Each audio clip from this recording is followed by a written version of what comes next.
Hi everyone, County Executive Mark Hackel. It is National Read Across America Day as well as Dr. Seuss' birthday. And I'm one of those kids that had a harder time as a kid growing up reading, but I also recognized as I got older how important it is to read, as well as maybe having people read to you. So I love going to the schools, like to read. I wanted to take the time to read a book, one of my favorites, and it happens to be kind of the other version of the story of the Three Little Pigs. We've all heard about the Three Little Pigs and kind of the wolf, what he did. It was just a bad wolf. But the wolf wanted to tell his side of the story. And so now this is what he calls the true story of the Three Little Pigs by Mr. Wolf. And again, it was told by John Seska and is illustrated by Lane Smith. So with that being said, let's hear the wolf side of the Three Little Pigs. Everybody knows the story of the Three Little Pigs, or at least that they think they do. But I'll let you in on a little secret. Nobody knows the real story because nobody has ever heard my side of the story. I'm the wolf, Alexander T. Wolf. You can call me Al. I don't know how this whole big bad wolf thing got started, but it's all wrong. Maybe it's because of our diet. Hey, it's not my fault wolves eat cute little animals like bunnies, sheep, and pigs. That's just the way we are. In fact, if cheeseburgers were cute, folks would probably think you're a big bad wolf as well.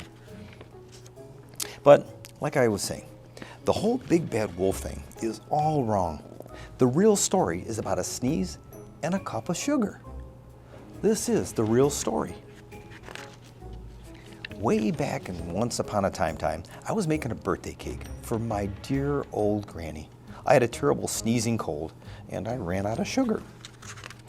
So I walked down the street to ask my neighbor for a cup of sugar. Now this neighbor was a pig. And he wasn't too bright either.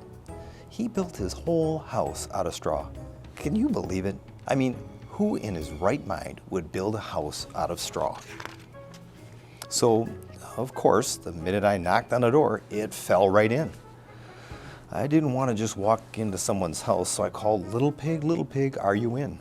No answer. I was just about to go home without a cup of sugar for my dear old granny's birthday cake. That's when my nose started to itch. I felt a sneeze coming on. Well, I huffed and I snuffed and I sneezed a great sneeze. And you know what? The whole darn straw house fell down. And right in the middle of the pile of straw was the first little pig, dead as a doornail. He had been home the whole time. It seemed like a shame to leave a perfectly good ham dinner lying there in the straw. So I ate it up. Think of it as a big cheeseburger lying there. I was feeling a little better, but I still didn't have my cup of sugar. So I went to the next neighbor's house. This neighbor was the first little pig's brother. He was a little smarter, but not much. He had built his house out of sticks. I rang the doorbell on the stick house. Nobody answered. I called, Mr. Pig, are you in? He yelled back, go away, wolf. You can't come in. I'm shaving the hairs on my chinny chin. I had just grabbed the doorknob when I felt another sneeze coming on. I huffed and I snuffed and I tried to cover my mouth, but I sneezed a great sneeze. And you are not gonna believe it, but this guy's house fell down just like his brother's.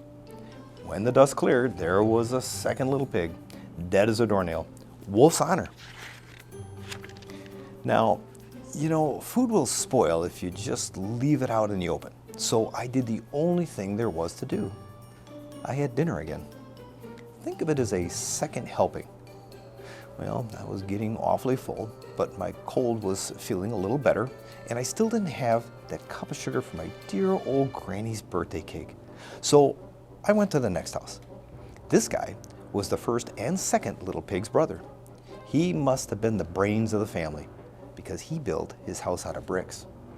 I knocked on that brick house, no answer. I called, Mr. Pig, are you in? And you know what that rude little porker answered? Get out of here, wolf. Don't bother me again. Talk about impolite. He probably had a whole sack full of sugar, and he wouldn't even give me one little cup for my dear sweet granny's birthday cake. What a pig. I was just about to go home and maybe make a nice birthday card instead of cake when I felt my cold coming on. I huffed and I snuffed and I sneezed once again. Then the third little pig yelled, and your old granny can sit on a pin. Now, I'm usually a pretty calm fella, But when somebody talks about my granny like that, I go a little crazy. Well, when the cops drove up, of course, I was trying to break down the pig's door, and the whole time I was huffing and puffing and sneezing and making a real scene. The rest, as they say, is history.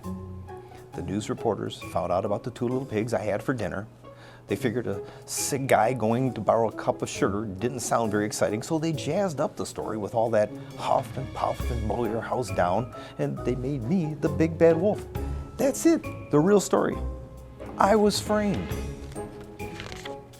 And by the way, maybe you can loan me a cup of sugar? Well, there you have it.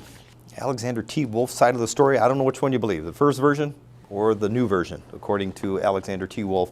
But whether you believe one or the other, it doesn't matter. What's important is that you learn to read. So again, parents that are out there listening, please help by reading to kids. And kids, you get a chance, find a book you may like so that you can read and enjoy a little bit more about reading, because it helps you grow as a person. So again, enjoy National Read Across America's Day and Dr. Seuss' birthday.